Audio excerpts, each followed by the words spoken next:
నిత్యత్వము దేని వరకు? రాబో ఉగ్రతను తప్పించుకోవడానికి.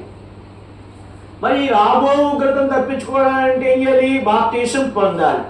బాప్తీసం అంటే ఏంటి అర్థము? పాతిపెట్టుట. పాతిపెట్టుట అంటే మరణించుట.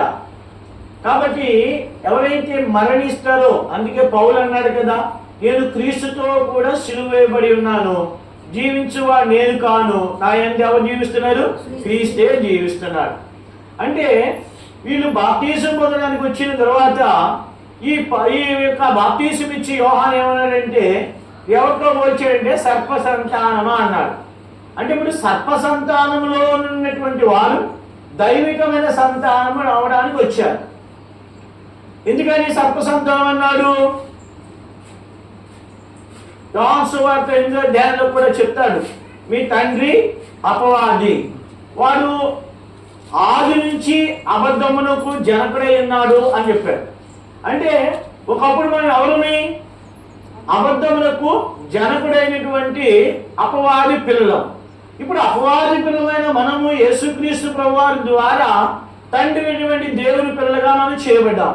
ఇప్పుడు చేయబడినటువంటి మనము ఇక్కడ బైబిల్ ఏమని బోధిస్తుందంటే, ఇక్కడ అన్నాడు, ఈ యొక్క శాస్త్రులు పరిశీలనతో ఏమన్నాడంటే, సర్ప సంతానమా మీకు బుద్ధి చెప్పిన వారెవడు?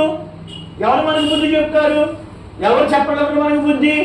దేవుడు, దేవుని వాక్యం తప్ప ఎవరి మాట మనం వినం.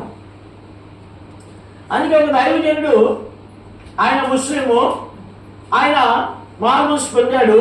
ఆయన సాక్ష్యం చెప్తున్నా అన్నాడు, ఒక అన్యుడైన వారు కానీ ఎవరైనా ముస్లిం కానీ ఎవరైనా సరే దేవుని దగ్గర రావాలంటే వాళ్ళకి ఏం రావాలండి? జబ్బు రావాలంట, లేదా డబ్బు పోవాలంట.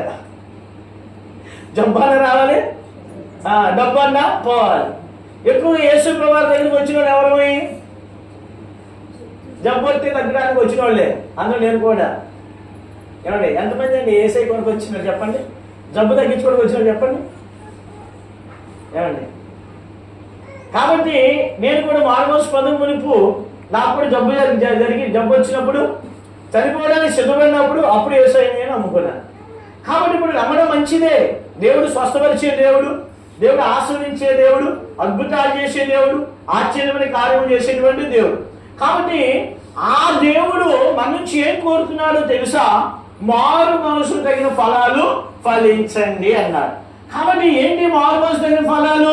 ఒక క్రైస్తవుడు అయినంత మాత్రాన దేవునికి ఉపయోగం లేదు. గుర్తెట్టుకోండి. నీకు ఉపయోగం ఉండొచ్చు,